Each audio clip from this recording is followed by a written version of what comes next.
Bismillahirrahmanirrahim. Alhamdulillahirrabbilalamin. Wassalatu wassalamu ala ashrafil anbiya'i wal mursalin wa ala alihi wa sahbihi ajma'in. Qala rabbi shrah li sadri wa yassir li amri wahlul 'uqdatam min lisani yafqahu qawli, amma ba'. Okey, yang berusaha KMPC Matematik, Cikgu Muhammad Azruddin bin Muhammad Noor, KP Matematik Puan Zaitun binti Cik Mi, rakan-rakan guru, Cikgu Amy, Cikgu Fazilah, serta anak-anak pelajar yang dikasihi sekalian. Okey, kita akan teruskan PDPR kita pada hari ini dengan tajuk yang baru, iaitu sukatan serakan data terkumpul. Okey, untuk pengetahuan pelajar, sebelum ni tajuk di KBSF tajuk dia statistik saja. Okey, cuma yang ni dia perincikan lagi. Okey, so tajuk dia sukatan serakan data terkumpul, dan hari ini kita akan sentuh 7.1 serakan. Okey. Baik. So untuk hari ini kita akan buat 7.11 hingga 7.1.2. Kalau sempat kita akan habiskan sampai 7.1.3. Apa dia? 7.1.1 membina histogram dan poligon kekerapan bagi satu set data terkumpul. 7.1.2 membanding dan mentafsir serakan dua atau lebih set data terkumpul berdasarkan histogram dan poligon kekerapan, dan seterusnya membuat kesimpulan. 7.1.3 membina ogih bagi suatu set data terkumpul. Okey, so kita pergi pada yang pertama, membina histogram dan poligon kekerapan bagi suatu set data terkumpul. Okey, diberi suatu set data bagi wang saku harian dalam RM yang diterima oleh 20 orang murid pada suatu hari tertentu. Okey, jadi ini data-data je. Okey, 20 orang murid. Okey, ada yang dapat RM8, RM10, sehinggalah yang RM9 tu lah. Okey. Jadi saya minta pelajar tolong respon, cuba awak lihat pada data yang diberikan. Kena pasti data terkecil dan data terbesar. Okey, apa dia data terkecil kat sini? Satu. Okey, data terkecil 1. Data terbesar 15. Data terbesar 15. Okey. Kenapa nak tahu data terkecil, data terbesar? Untuk kita tentukan selang kelas. Okey, selang kelas ialah ukuran julat bagi suatu pembahagian data. Okey, ukuran julat bagi suatu pembahagian data. Kalau julat saja, julat nilai terbesar tolak nilai terkecil, atau nilai data terbesar tolak dengan nilai data terkecil. So, kita dapat julat. Tapi bila nak selang kelas, kita nak ukuran julat bagi suatu pembahagian data. Okey, so daripada data ni kita nak bahagi kepada beberapa bahagian lah. Okey. Okay, jadi saiz selang kelas. Okay, dah tahu selang kelas, kita nak tahu saiz selang kelas. Dia nilai data terbesar tolak nilai data terkecil per dengan bilangan kelas. Okey. Jadi kat sini saya bagi beberapa contoh. Okey, contoh kita bagi pada 3 bahagian, 4 bahagian, 5 bahagian atau 6 bahagian. Itulah cara kiranya. Ambil nilai terbesar 15 tolak 1 bahagi 3. Kalau kita nak 3 bahagian. Kalau nak 6 bahagian, kita bahagi dengan 6. Jadi kita bundarkan. So kita tahulah. So saya tulis 5, 4, 3, 2 itu kita punya saiz selang kelas. Okey, seterusnya. Okey, so kita ambil yang 3 bahagian. Kita pilih untuk 3 bahagian untuk kita masukkan ke dalam kita punya jadual. Okay, kita punya jadual. So daripada kita dah tahu tadi data terkecil 1, jadi kita nak dalam saiz selang kelas kita 5, jadi kita kira 1 hingga 5 lah. 1 hingga 5, 6 hingga 10, 11 hingga 15. So kita nak buat benda ni lah, kita nak buat selang kelas ni. Okey, dari situ kita nak kira pula kita punya kekerapan. Okey, kekerapan berdasarkan selang kelas yang kita senaraikan. Okey, so kita nak cari 1 hingga 5. Okey, so ni antara kaedah yang kita boleh gunakan lah. Okey, kita lukis bentuk tertentu untuk selang kelas tertentu. Ni selalu pelajar suka guna kaedah ni. Okey, 4, 1, 5, 2, 4. Okey, 1, 2, 3, 4, 5, 6, 7, 8. So ada 8 data. Okey, untuk 6 hingga 10 ada 1, 2, 3, 4, 5, 6, 7 data. Okey, dan bakinya ada ada 5 data. So boleh guna kaedah ni. Ada lagi satu kaedah, kita guna kaedah gundal. Okey, tak kisahlah guna kaedah yang mana, yang penting kita punya data tu tepat. Dan suka saya ingatkan pelajar untuk pastikan kita punya nilai kita ni betul. Okey, tambahkan, pastikan dapat kita punya jumlah data kita lah. So data kita ada 20. Jadi kalau kita tambah 8 tambah 7 tambah 5 mesti dapat 20 lah. So, kalau data tu kira tak dapat 20, so ada masalah di situ lah. Baik. Okey, seterusnya kita nak pergi pada had bawah dan had atas. Okey, kita nak pergi pada had bawah dan had atas. Okey, apa itu had bawah, apa itu had atas? Okey, had bawah. Had bawah ialah nilai terkecil dan had atas ialah nilai terbesar dalam setiap selang kelas. Selang kelas yang mana? Selang kelas yang 1 hingga 5, 6 hingga 10, 11 hingga 15 selang kelas. So yang bahagian nilai terkecil itu kita panggil sebagai had bawah. Nilai terbesar kita panggil had atas.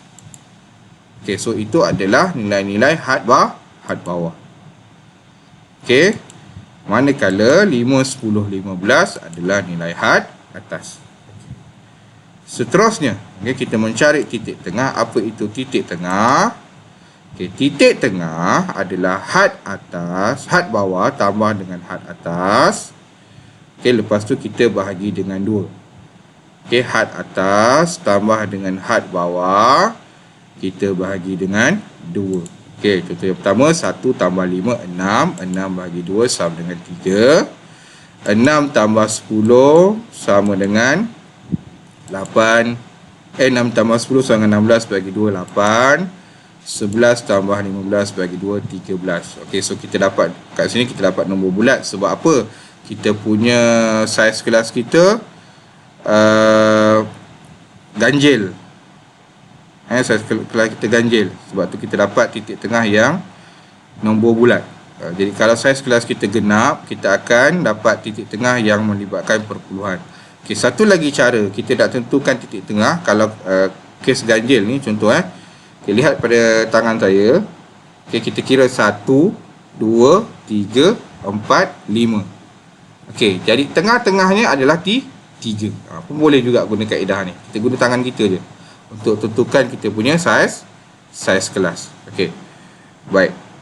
Selesai untuk titik tengah. Seterusnya kita nak tentukan sempadan atas dan sempadan bawah. Okey, tolong bezakan antara had atas dan had bawah. Jangan tersilap, jangan tertukar. Okey, baik. Untuk sempadan bawah dan sempadan atas, kita lihat dulu maksud sempadan bawah, sempadan atas. Okey, jadi sempadan bawah had atas kelas sebelumnya tambah had bawah kelas itu per 2. Contoh 1. Sebelum 1 apa? Kosong lah. Kosong tambah 1 bahagi 2. So kita dapat jawapannya 0.5. Sepadan atas pula, so 5 lah. Kita lihat pada 5. Kita ambil selepas ni pula, had atas kelas itu tambah had bawah sekelas selepasnya. Maksudnya 5 tambah dengan 6, kita bahagi dengan 2. 5 tambah 6 bagi 2, kita dapat 5.5. Tu cara nak tentukan sepadan bawah dan sepadan atas. Okey, so itulah. Okey, so 15 selepas dia apa? 15 dengan 6, 16. Okey, jadi kita dapat nilai 0.5, 5.5, 10.5 untuk sepadan bawah, 5.5, 10.5 dan 15.5 untuk sepadan atas. Okey, so benda istilah ni awak kena tahu. Apa istilah dia untuk hari ni? Kita tahu julat, kita tahu saiz selang kelas, kita tahu saiz selang kelas, had bawah dan had atas, kita tahu titik tengah, sempadan bawah dan sempadan atas. Okey, ni istilah-istilah yang pelajar kena fahamkan dan cuba ingat. Okey, macam tadi awal-awal perbincangan kita tadi, ini adalah salah satu tajuk kesukaan rakyat Malaysia. Maksudnya ramai pelajar jawab, kenapa tak kira pelajar tu kelas mana pun dia suka jawab soalan ni sebab soalan ni mudah untuk skor. Okay, syaratnya jangan cuai lah. Syaratnya jangan cuai, jangan buat kecuaian. Okey. So ni tadi istilah yang kita sebut tadi. Okey, so kena ingat satu persatu. Okey, contoh yang pertama. Okey, set data di sebelah menunjukkan tinggi kepada sentimeter yang terhampir bagi sekumpulan murid tingkatan 5. Okey, tentukan selang kelas yang sesuai supaya bilangan kelas menjadi 6. Maksudnya dia nak bentuk pada 6 kumpulan lah. Dia nak bentuk kepada 6 kumpulan. Okay, so daripada data, kita cari dulu data terkecil dengan data terbesar. So didapati data terbesar adalah 173. Manakala data terkecil ialah 145. Jadi untuk kira saiz selang kelas, so kita tolak 173. Tolak dengan 145, kita bahagi dengan 6. So kita dapat nilainya 4.7. So kita buat pengenapan, kita bundarkan kepada nilai yang hampir. So kita dapat 5. So saiz kelas kita 5. Maka kita mulakan dengan 145 tadi. So kita kira mesti 5 lah. Jangan 145 150. 145 46 47 48 49. Kita teruskan sampailah cukup 170. Okey. Kat sini tadi kita kira terbesar 173, tapi kita dah tetapkan kita punya saiz selang kelas kita 5, maka kita buat 170 hingga 174. Jangan buat sampai 173, nanti saiz selang kelas kita tak sama, mesti sama. Yang betul ni mesti sama. Kalau tak sama, ada kehilangan markah di situ. Okey, baik. Kita lihat soalan B. Dia kata bina jadual kekerapan berdasarkan maklumat DA. Seterusnya lengkapkan jadual kekerapan tersebut dengan had bawah, had atas, titik tengah, sepadan bawah dan sepadan atas. Okey, samalah macam contoh yang saya tunjuk tadi. Okey, so ni data-datanya. Okey, tapi di peringkat KBSM sebelum ni kita tak buat ni had bawah, had atas, sepadan bawah, sepadan atas. Okey, kita tak senaraikan seperti ini. Okay, kita guna kat mana had bawah, had atas, sepadan bawah, sepadan atas ni? Kita akan guna semasa kita membina kita punya histogram ataupun poligon. Histogram, poligon kerapan dan ogif. Kita akan guna had bawah, had atas, sepadan bawah, sepadan atas. Okey, kebanyakan kita akan guna lah. Okey.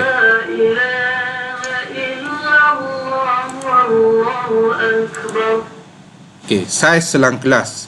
Okey, kita buat penekanan lagi. Okey, saiz selang kelas, kaedah pertama untuk tentukan dia beza antara had bawah atau had atas bagi dua kelas yang berturutan. Beza antara had bawah dan atau had atas bagi dua kelas yang berturutan.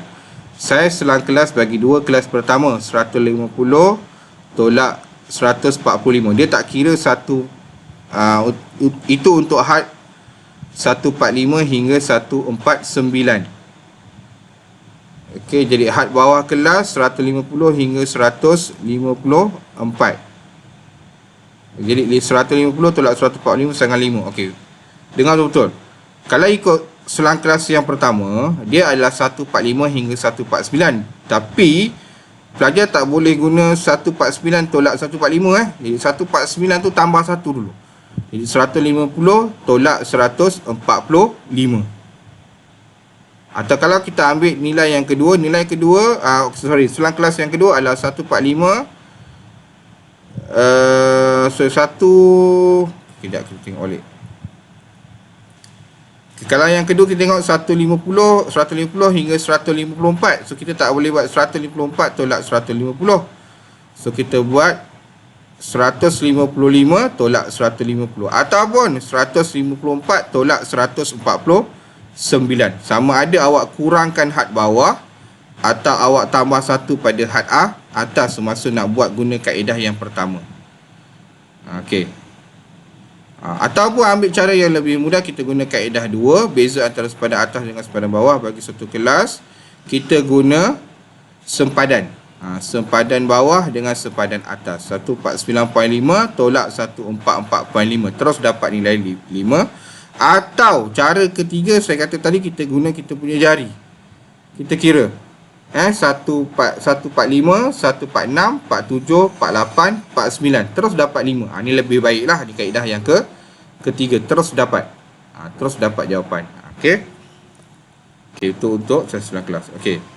Tip bestari. Bagi menentukan saiz selang kelas, elakkan penggunaan had bawah dan had atas suatu kelas. Tak boleh guna had bawah, had atas terus. Okey, kelas 145 hingga 149. Saiz selang kelas 149 tolak 145.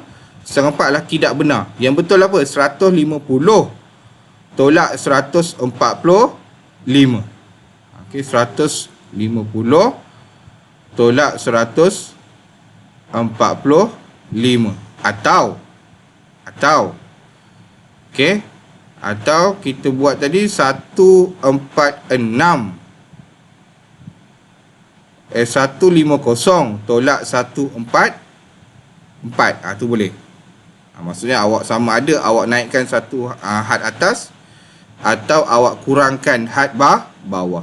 Baru betul. Okay. Tapi kalau saya akan pilih cara ketiga. Kita guna saja jari kita. Kita guna jari saja.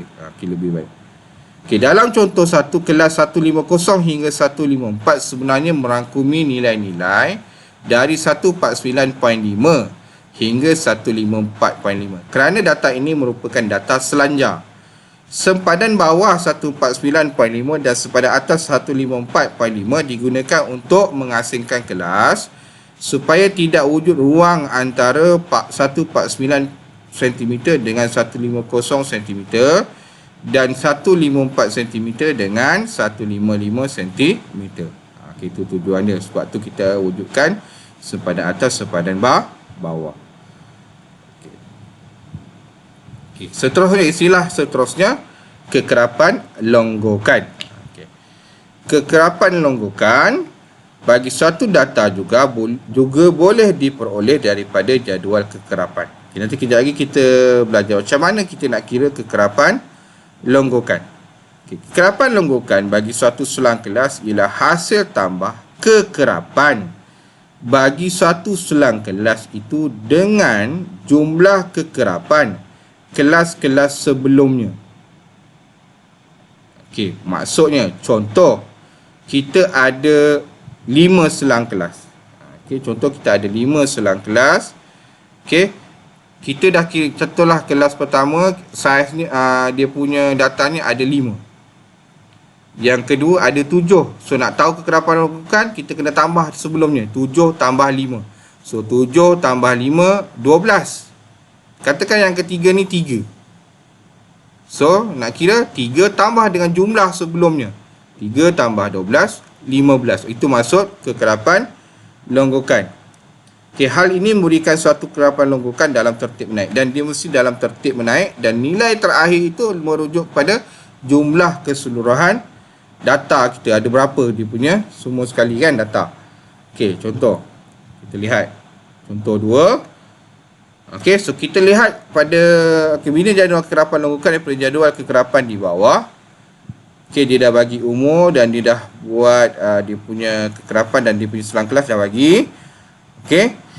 Jadi okey. Lihat macam mana dia buat. Okey. So 4 untuk yang pertama ni memang 4 lah. Okey, jadi 4 kita tambah dengan 5 kita dapat 9. Kita tambah secara serong.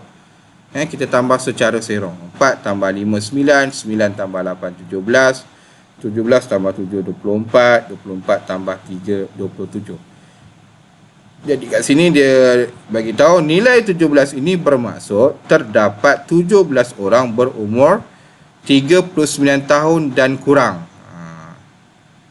Okey, 39 tahun dan kurang, atau boleh kita nak mudahkan ayat ni, terdapat 17 orang berumur kurang dan sama dengan 39 tahun.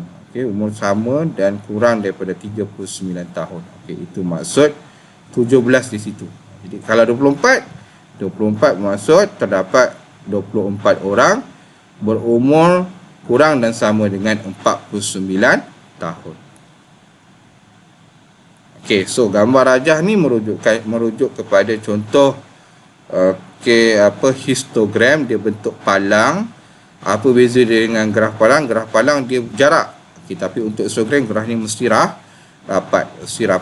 Okey, dan dia ada menaik dan menurun lah. Nanti kita akan terangkan lebih bentuk-bentuk graf histogram ni, bentuk dia macam mana. Okey, kita akan bincang kejap lagi. Okey, data yang pertama, histogram ialah satu perwakilan grafik yang telah dikumpulkan dalam julat dengan menggunakan palang bersebelahan. Maksud palang bersebelahan tu bersentuhan lah. Okey, tinggi palang dalam histogram mewakili kekerapan satu kelas. Okey, tinggi dia mewakili kekerapan. Bahasa Inggeris kita guna frekuensi. Okey, matematik tambahan pun kita guna frekuensi sebelum ni. Okey, maksudnya kalau sebut frekuensi ni kekerapan lah, maksud yang sama. Okey, baik. Seterusnya. Okey, langkah-langkah membina histogram. Pertama, kita kena cari sempadan bawah dan sempadan atas setiap selang kelas. Yang kedua, pilih skala yang sesuai pada paksi mencancang. Wakilkan kekerapan pada paksi mencancang dan sempadan kelas pada paksi mengufuk. Seterusnya, lukis palang yang mewakili setiap selang kelas dengan lebarnya sama dengan saiz selang kelas dan tingginya berkadaran dengan kekerapan. Lukis palang yang mewakili setiap selang kelas dengan lebarnya sama dengan saiz selang kelas dan tingginya berkadaran dengan kekerapan. Okey. Apa maksud yang ketiga ini? Okey. Kalau kita lihat pada kita punya jadual. Okey, contoh contoh ni kita punya jadual. Untuk kita punya paksi Y kita. Paksi Y kita, paksi Y merujuk kepada kekerapan. Okey. Tapi paksi X kita tak ambil terus 10 hingga 19, 20 hingga 29, 30 hingga 39, 40 hingga 49, 50 hingga 59. Okey. Boleh nak guna ni, tapi cara tulis kena betul lah. Okey, dia mesti, kita dah buat palang, dia punya nilai tu mesti berada di tengah-tengah. Okey. Dan selalunya untuk KWSM kita guna nilai titik tengah. Kita guna nilai titik tengah untuk kita tentukan kat mana kedudukan kita punya palang. Tak apa, kita lihat nanti.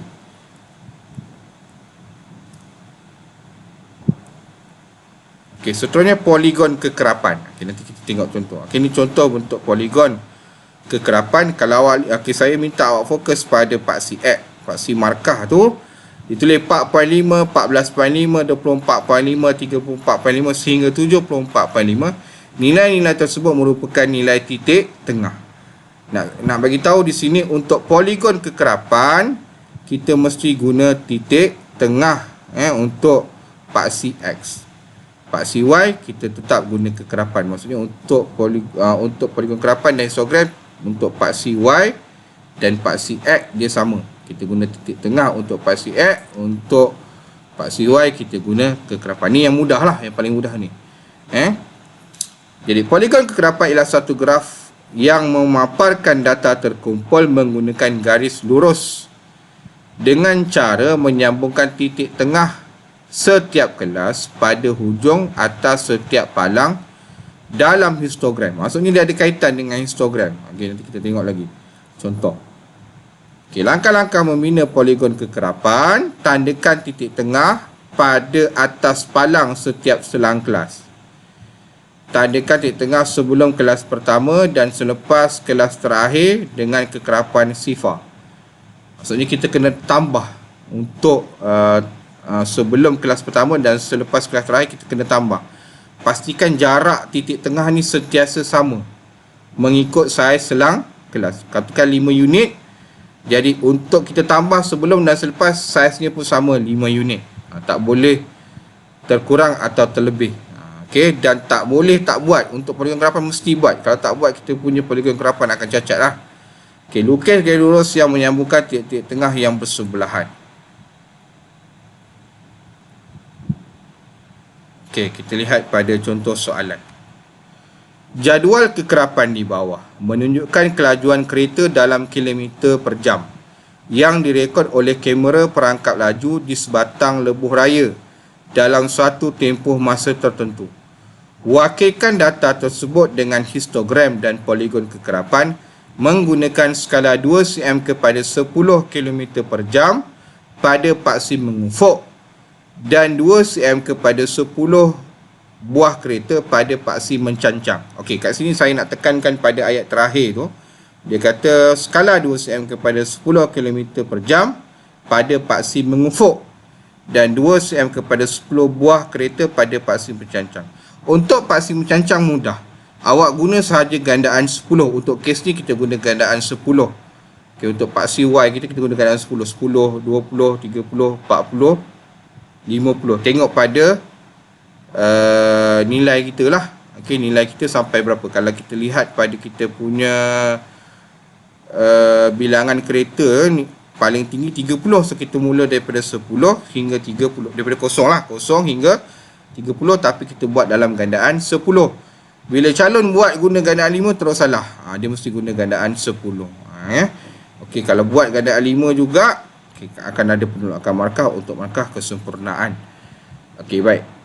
Untuk paksi mengufuk, memang dia kata 10 km per jam. Tapi pelajar tak boleh tulis dekat paksi mengufuk sifir 10 lah. Tak boleh. Untuk paksi mengufuk saya tak boleh. Paksi mencancang tak ada masalah. Paksi mengufuk kita tak boleh buat 10, 20, 30, 40, 50, 60. Dari segi penulisan, kita nak lukis graf macam betul. Tapi untuk kita buat graf histogram dengan poligon kerapan ni, nilai tu tak betul. Jadi yang betul macam mana? Yang betul sama ada kita guna sempadan kelas atau kita guna titik tengah. Ini untuk kalau kita guna cerita histogram, sempadan kita guna sempadan kelas atau kita guna titik tengah. Boleh juga kita nak guna had kelas, boleh. Tapi selalunya kita guna titik tengah. Kita lihat pada contoh. Kalau kita lihat pada contoh sekejap lagi, contoh akan menggunakan sempadan kelas. Okey, baik. So ni data-datanya. Okey, so titik tengah saya dah ajar tadi macam mana nak tentukan titik tengah. Kenapa dapat 74.5? Okey, so kita guna jari kita. Macam mana dapat 74.5? Okey, so kita kira 70, 71, 72, 73, 74, 75, 76, 77, 78, 79. So tahu saiz kelas kita 10. So kita fokus yang tengah-tengah tadi. 70, 71, 72, 73, 74. 74 dan 75. 74 dan 75. So 74 dan 75, tengah-tengah dia apa? 74.5. Boleh juga guna jari je. 74 dengan 75 jadi tengah-tengah dia 74.5. So guna jari. So dah dapat 74.5, bawah tu awak tinggal tukar dia punya nilai puluh. Jadi 74.5, 84.5, 94.5 sehinggalah 124.5. Sempadan bawah, cara senang kita tengok had bawah. 70, 80, 90, kita tolak 0.5. Ni cara senang. So dia jadi 69.5, 79.5 hinggalah 119.5. Sempadan atas, kita lihat nilai had atas, kita tambah 0.5 setiap satu. 79.5 hinggalah 129.5. Jangan buat kesilapan. Sebab markah setiap satu ni hanyalah satu markah. Markah selalunya yang akan ada dua markah dekat bahagian kekerapan. Kalau dia bagi data mentah macam ni, dia dah bagi nilai bilangan kan. Kalau dia bagi data mentah macam tadi, contoh yang tadi, so dekat kekerapan itu markahnya 2 markah. So kita lihat kita punya histogram. Okey, lihat histogram yang diberi sekarang ini untuk paksi Y. Okey, dia guna gandaan 10 seperti kehendak soalan. Tapi untuk paksi X, awak lihat pada paksi X yang ini dia menggunakan sempadan kelas. Okey, sempadan bawah dan sempadan atas. Okey, macam mana kalau nak guna titik tengah? Okey, kalau nak guna titik tengah, okey, awak lihat pada ni, dia dah buat sengat. 95, 79.5 ni ada sengat. Dekat tengah-tengah ini, dekat tengah-tengah selang ni, kita kena letak satu sengat lah kalau nak buat titik tengah. Mesti ada sengat tu, mesti buat. Okey, buat satu sengat di tengah-tengah ini. Okey, maka kita boleh letak titik tengah di sini 74.5 di tengah-tengah. Jadi 95, 75 ni semua tak payahlah, tak payah buat kalau nak guna titik tengah. Tapi sengat tu mesti buat. Okey, sebab pernah tahun Tak buat sengat tak ada markah. So mesti buat sengat. Okey. Macam mana pula kalau nak guna hard class? Okey. So padam semua ni sekali, bawah ni tak nak. Kalau nak guna hard class, pastikan hard class kita tulis di antara kita punya saiz petak kita, kotak kita, saiz kelas kita letak di tengah-tengah juga. Yang tu tak payah sengat pun tak apa. Kalau nak letak sengat letak dekat bahagian tengah-tengah. Letak kat tengah-tengah. Okey, so kat situ kita mesti berada di tengah-tengah penulisan hard class tu. Okey. Kalau ikut saya galakkan menggunakan titik tengah lebih selamat. Guna titik tengah lebih selamat. Okey, sebab graf kita akan lebih kemas. Okey, guna yang tengah-tengah. Okey, ini untuk histogram. Sekejap lagi saya tunjuk poligon kekerapan. Kita cuba buat perbandingan antara histogram dan poligon kekerapan.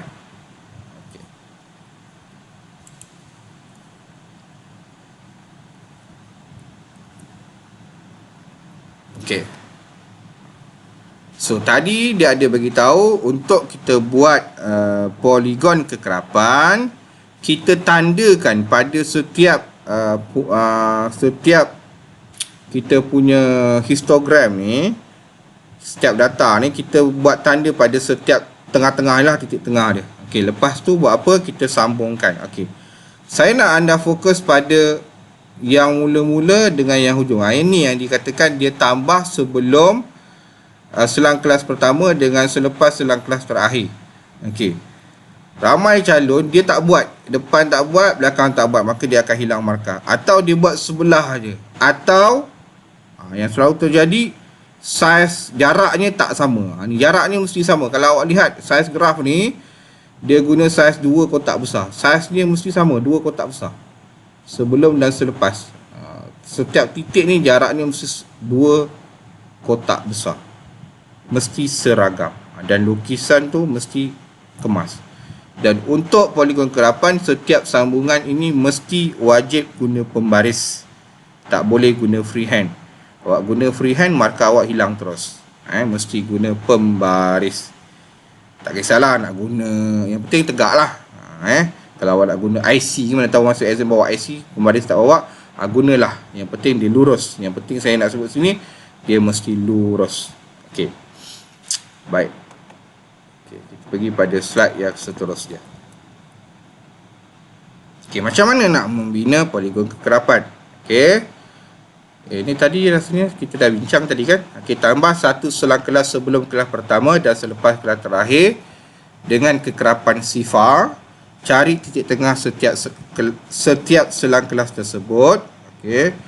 Pilih skala yang sesuai pada paksi mencancang, wakilkan kekerapan pada paksi mencancang dan titik tengah pada paksi mengufuk. Okey, kat sini dia kata kalau poligon kekerapan terus kita terus guna titik tengah.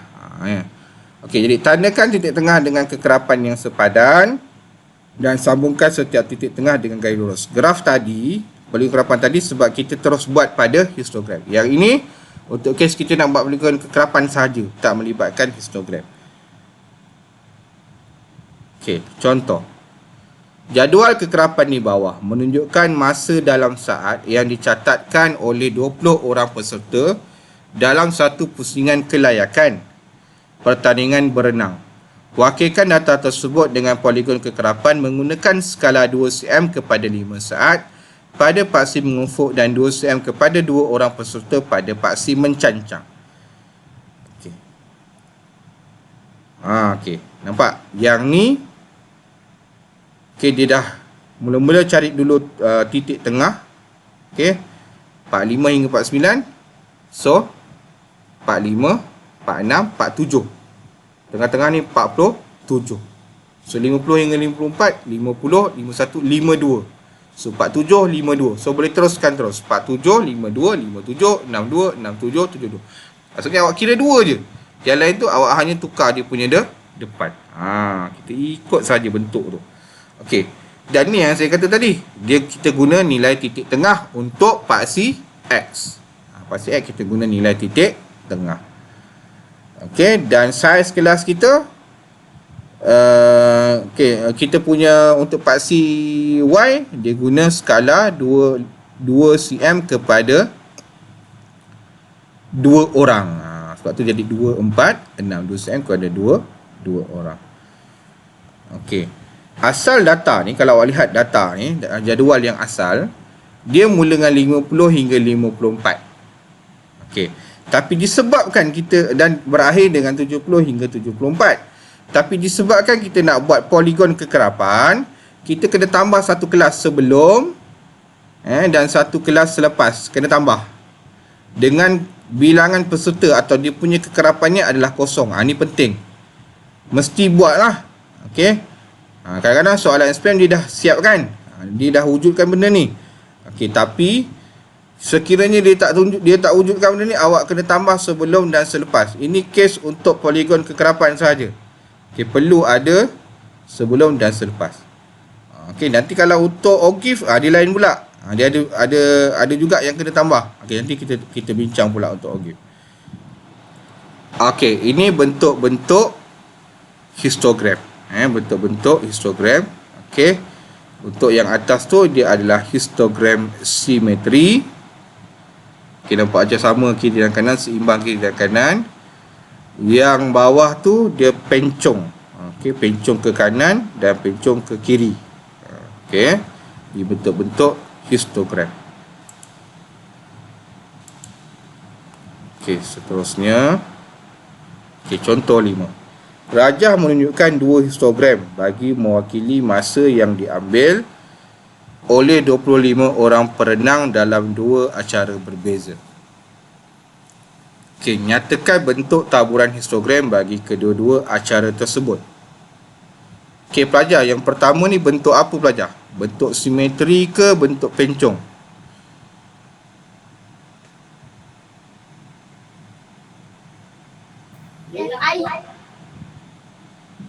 Pencong.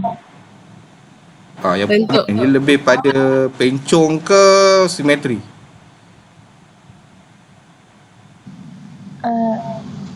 Ni simetri. Simetri kan? Yang kedua? Simetri juga. Simetri juga. Okay, tak apa, kita tengok jawapannya lagi. Okey, yang B, acara yang manakah mempunyai serakan bahasa catatan yang lebih luas. Okey, berikan sebab anda. Dan C, antara gaya kuat lentang dan gaya bebas, acara yang manakah menunjukkan prestasi perenang yang lebih baik. Okey, soalan bentuk macam ni ni baru ada dalam KSSM. Okey. Kita tengok.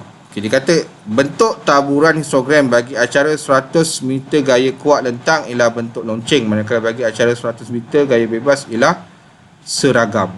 Okey, yang tu saya tak tekankan tadi. Ni. Okey, yang biru ni bentuk lonceng. Ni bentuk lonceng. Yang sebelah kanan warna kuning ni bentuk seragam. Okey, bentuk lonceng, yang ni bentuk seragam.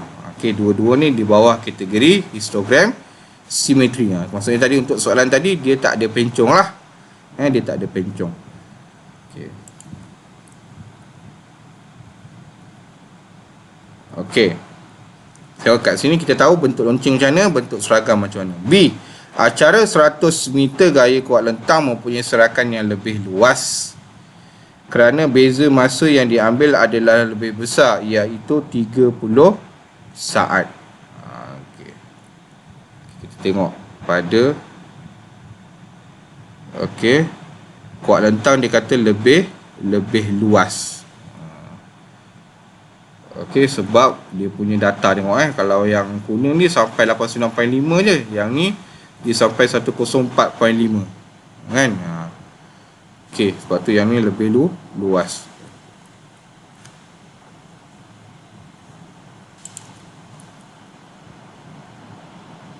Okey, 102 saat hingga 72 saat. Tolak 72 saat. Okey, acara 100 meter gaya bebas kerana soalan C apa tadi? Soalan C, antara gaya kuat lentang dan gaya bebas, acara yang manakah menunjukkan prestasi perenang yang lebih baik? Mana yang lebih baik? So, jawapannya adalah acara 100 meter gaya bebas kerana kebanyakan catatan masa perenang adalah lebih baik. Kalau kita lihat pada kita punya histogram ni, kalau kita lihat yang kuning ni, dia masanya sampai 895. Singkat je masa dia ambil.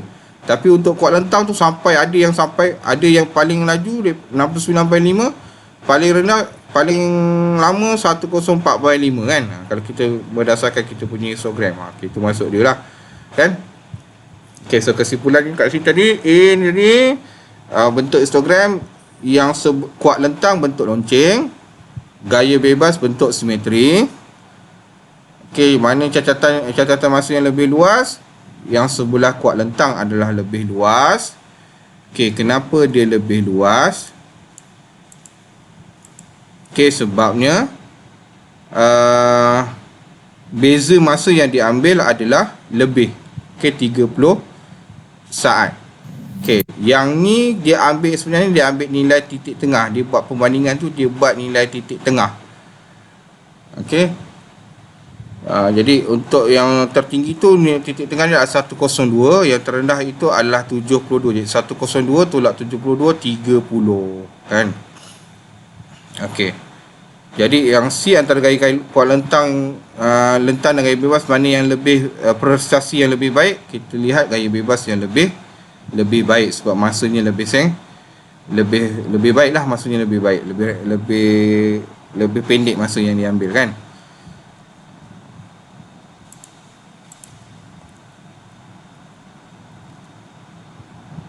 Okey, contoh 6.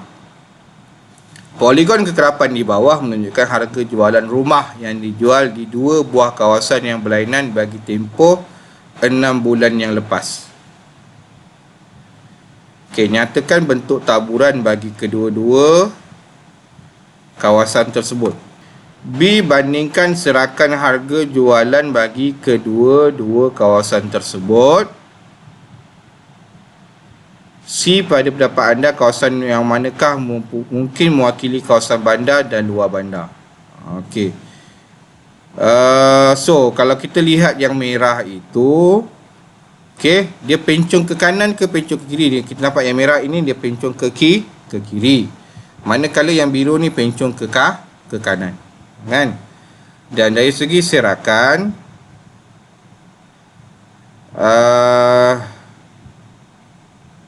okey, walaupun dia bentuk taburannya berbeza, satu pencung kiri, satu lagi pencung ke kanan, okey, tapi dia punya serakan harganya lebih kurang sama walaupun bentuknya berbeza. Dan kalau awak lihat di sini, kalau lihat pada harga yang merah itu dia lebih tertumpu kepada yang lebih murah, manakala yang biru ni lebih mahal. Okey, maka kawasan A ni dia kawasan bandar ke kawasan luar bandar secara logiknya? Harganya lebih murah, kawasan bandar ke kawasan luar bandar? Luar bandar. Okey, luar bandar. Manakala kawasan B adalah kawasan bandar lah sebab harga dia lebih tinggi kan. Okey. So ni jawapan penuhnya. Okey, bentuk taburan bagi harga jualan rumah di kawasan A ialah pencung ke kanan, manakala bagi kawasan B ialah pencung ke kiri. Serakan harga jualan rumah di kawasan A dan di kawasan B adalah hampir sama walaupun mempunyai bentuk taburan yang berbeza. Dan C, kawasan A mewakili kawasan luar bandar kerana kebanyakan harga rumahnya adalah rendah, manakala kawasan B mewakili kawasan bandar kerana kebanyakan harga rumahnya adalah lebih tinggi. Okey. Kita pergi pada OGIF. Tadi kita dah belajar buat histogram, kita dah buat poligon kekerapan, sekarang kita pergi pada OGIF. Okey, langkah-langkah membina OGIF.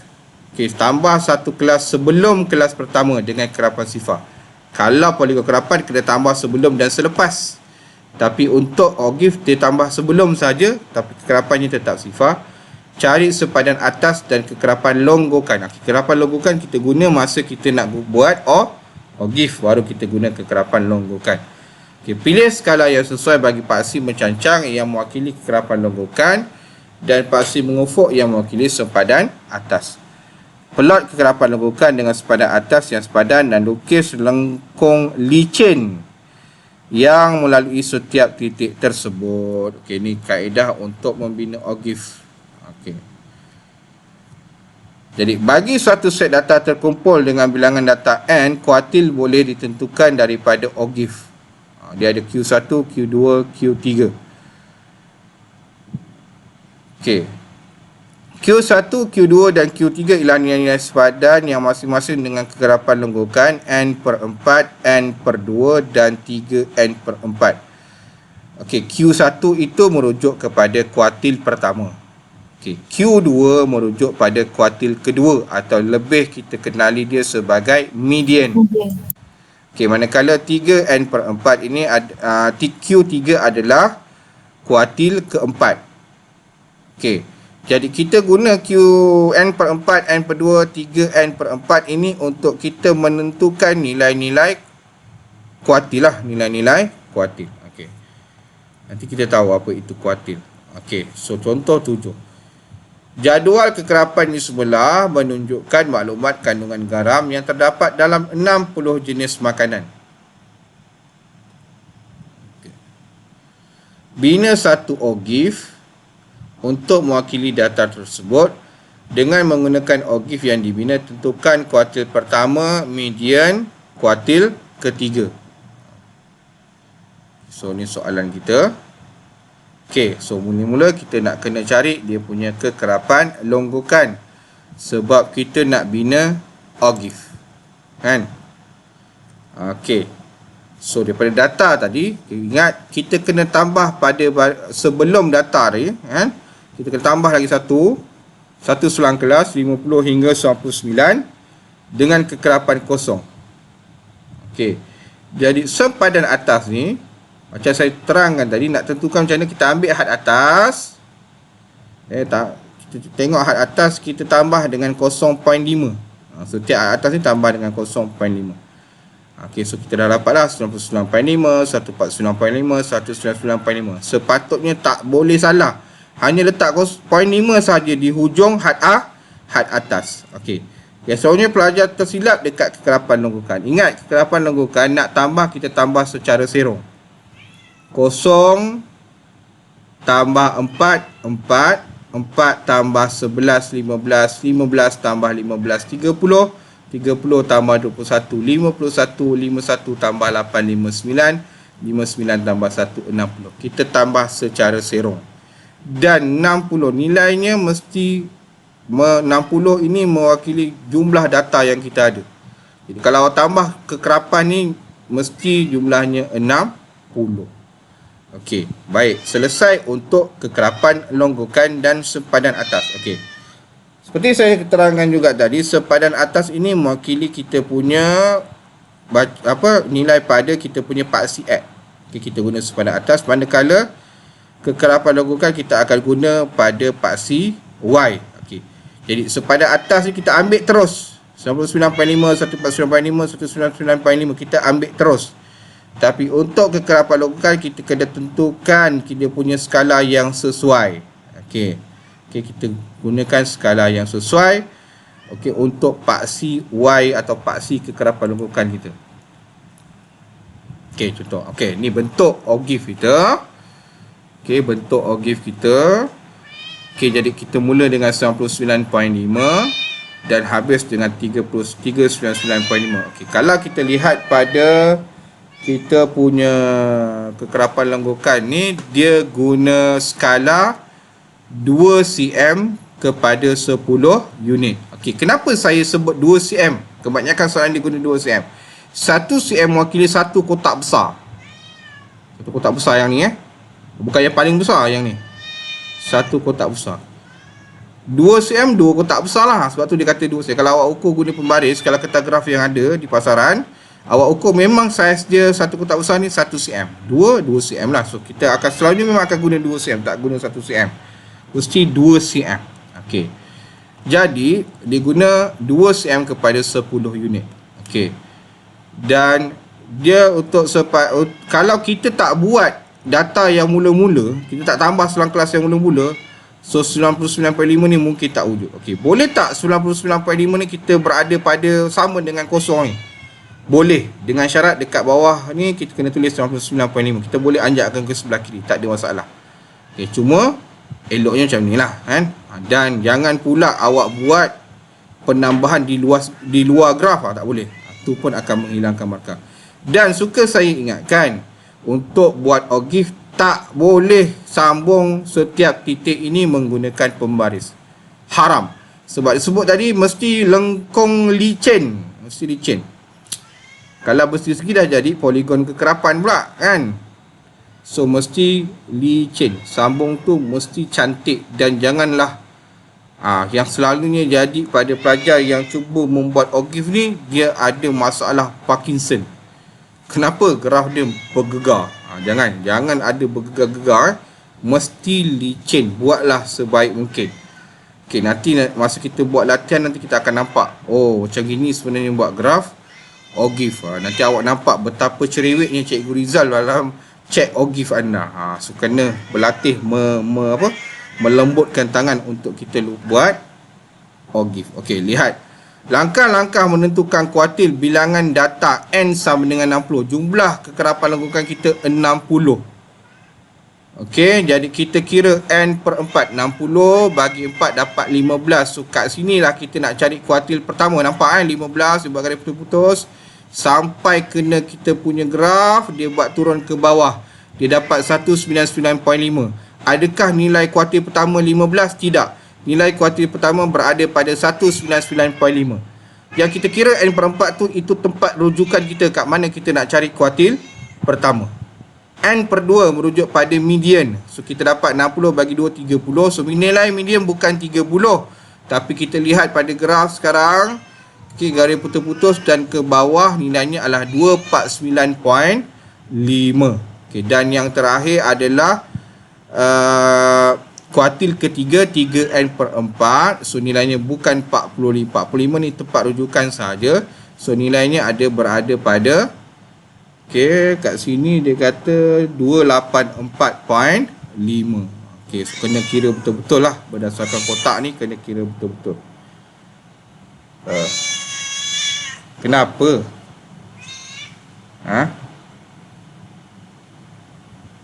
Okey. Baik.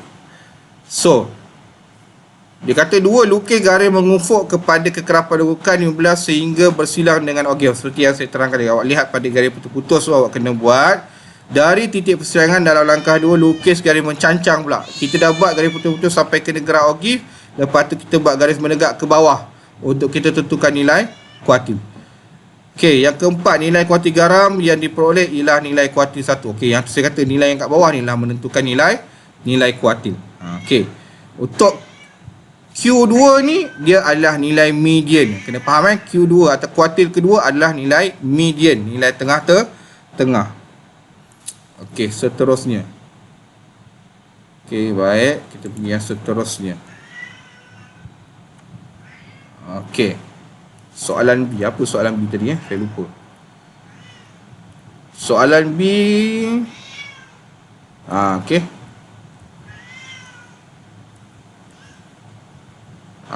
So ni nilainya. So 199.5, 249.5 dan 284.5. Apa maksudnya? Okey, 15 jenis makanan mengandungi kandungan garam kurang daripada atau sama dengan 199.5 miligram garam. Okey, kat sini sebenarnya dia minta kita macam mana kita nak tafsirkan apa maksud kuartil 1, apa maksud median, apa maksud kuartil ketiga berdasarkan situasi soalan sekarang, soalan yang kita bincang ni. Okey, so macam tadi kita 30 nilai median.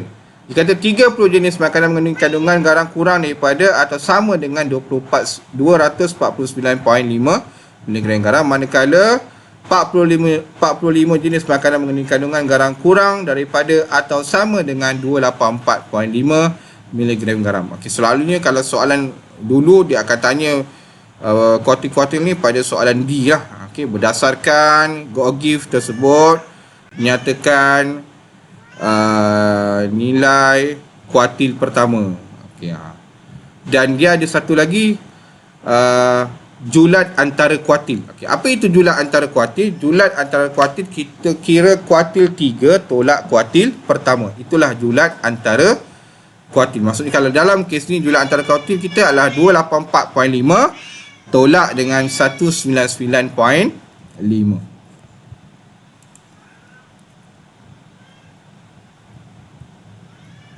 Okey, so ni tadi kesimpulan yang tadi. Okey.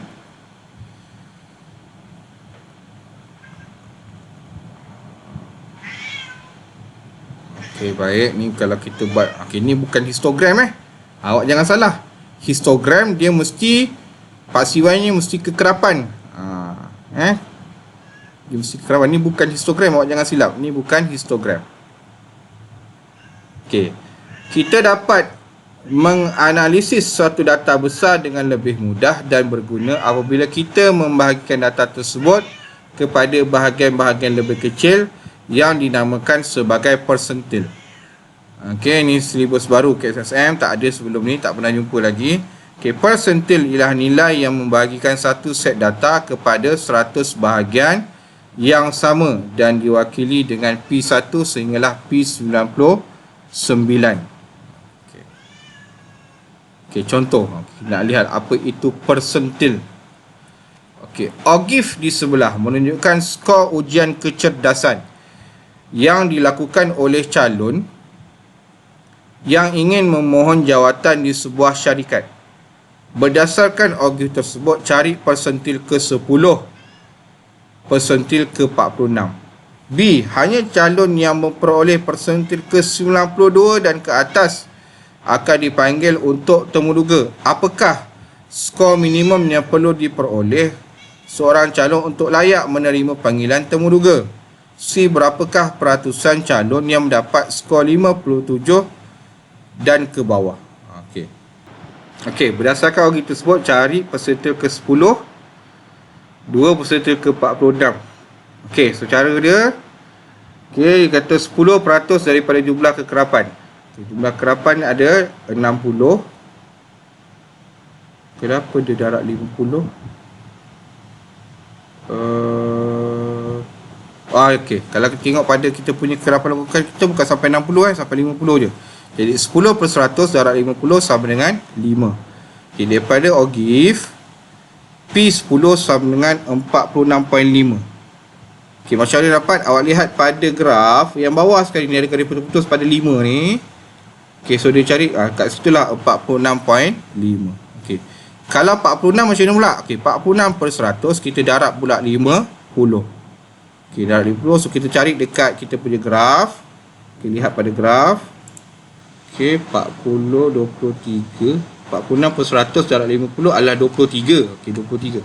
So 23, okey, buat garis putus-putus dan ke bawah dapat nilainya 63.5. Okey, so kat situlah macam mana nak cari persentil ke-10 dan persentil ke-46.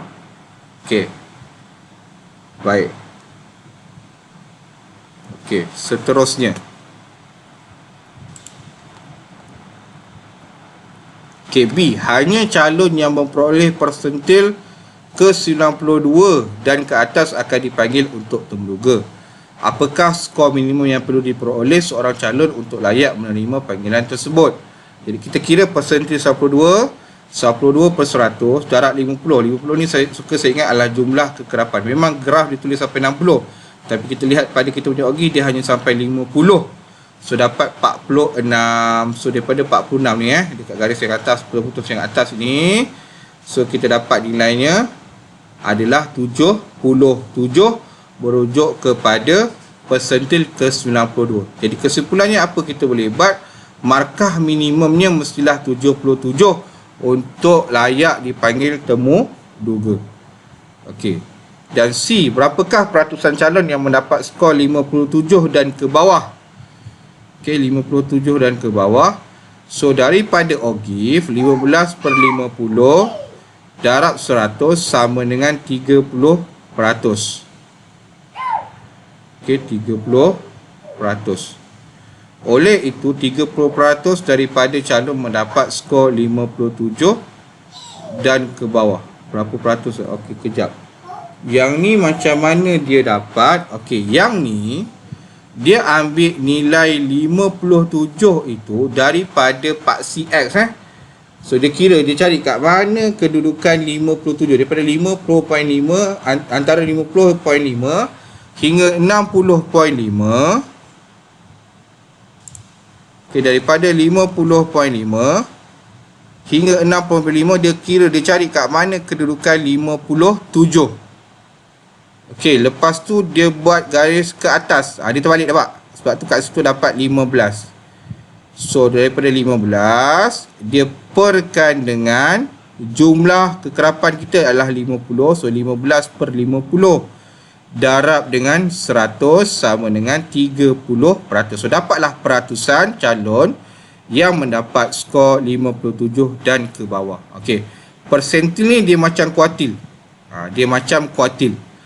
Cuma persentil ni dia lebih detail. Okey, dan dia untuk 100 dia ambil daripada 100% tu lah kan. Dia kira kalau persentil ke 50, 50 per 100 darab jumlah kerapan. Kalau dia kata nak persentil ke 53 per 100 darab dengan jumlah kekerapan. Okey, itu persentil. Okey, benda baru di KSSM.